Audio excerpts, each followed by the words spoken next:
So yes, a lot of people are currently thinking about studying in the United States. So do you think currently it's a good time to actually pursue your studies in the United States? Yeah, I do actually. I think it's one of the best times, essentially, because let's talk about the status quo right now. What's going on, essentially, the job market, the recession. People are worried about their return on investment. I know. Exactly. And that's the perspective that I want to bring in when I talk about studying in the US, because I know that back 3-4 years back, people were flocking to the US, and now everyone's worried because there's a recession. Most people don't want to go overseas, right? They're putting their studies on hold. They're thinking, let's gain some experience. We're going to talk all about that in this video. Yeah, sure. So I've seen some trends going on with Trump. So Trump might be elected again. So what is your standpoint on that? You're right. And Trump used to be the most anti-immigrant person that I knew. All I heard about was, building the wall, anti-immigrant statements. Yeah.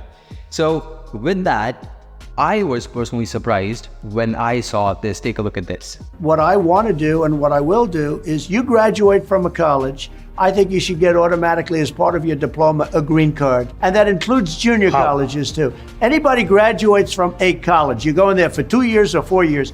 If you graduate or you get a doctorate degree from a college, you should be able to stay in this country. So what this kind of a video tells me when it shows up on the internet is that Trump actually wants good quality immigrants in the country. And I think this was actually, there in his last campaign as well, back when COVID hit and he was removed as president at that point, of course, because of Biden. But what he was trying to do over there is to build an H-1B system which allows the most talented people to stay in the country instead of a lottery system, right? He was trying to put that, okay, you must have this amount of salary, you must have this, right? But what in the bigger picture, what he was trying to do is he was trying to essentially make sure that the best kind of talent stays in the US and there's a legal pathway to do that, right?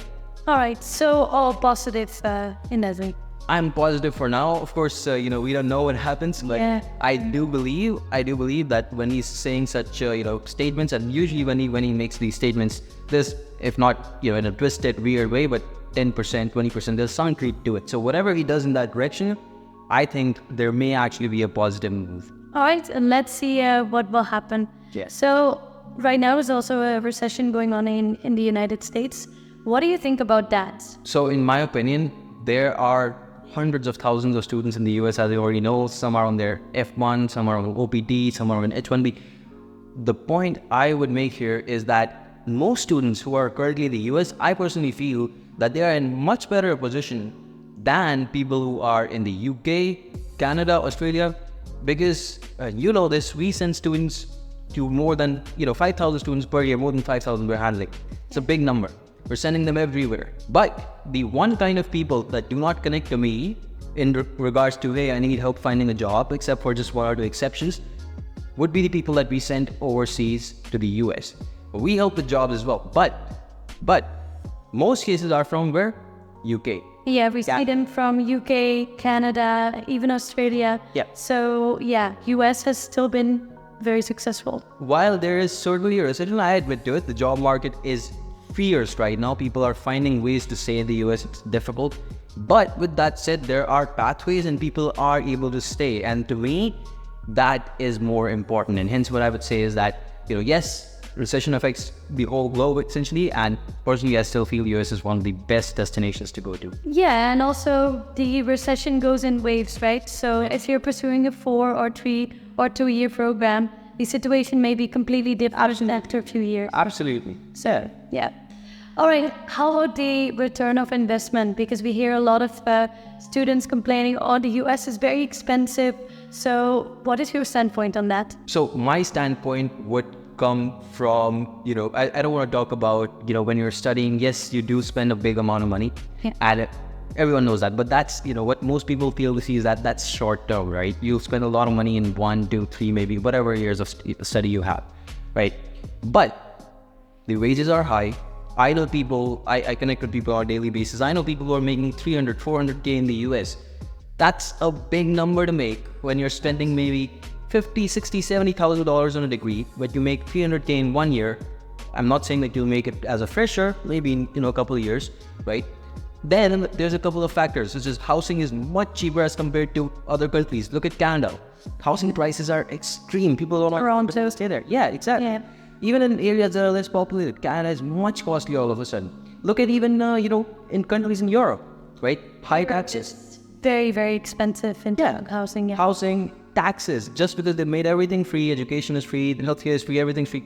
Taxes are sky high. People are paying 40, 50% of their income as tax, whereas in the US, things are still a little bit better. Yeah. So what I would say is, yes, while there is certainly going to be expenses, there's certainly quite some expenses, but the return on investment to me personally is still the highest in the US when you look at all over the globe if you're immigrating anywhere else. Yeah. One thing I would like to add to that is that the key of getting such high return of investment is going, of course, to a good university, reputable university, Yeah. to actually, get back that very good job that gives that salary.